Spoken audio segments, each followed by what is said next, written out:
साहेब नमस्कार. नमस्कार नमस्कार.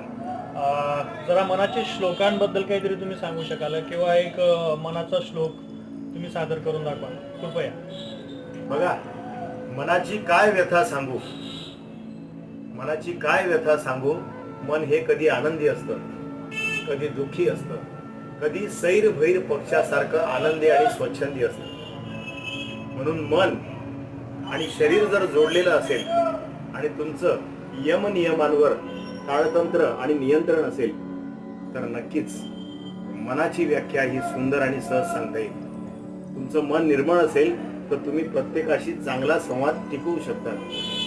आणि मनाची व्याख्या चांगली सांगायची असेल तर मनाचे श्लोक वाचलेच पाहिजेत. हे समर्थ रामदास नेहमी म्हणायचे, मना सज्जना भक्ती पंथेची जावे, तरी श्रीहरी पावी जेतो स्वभावे.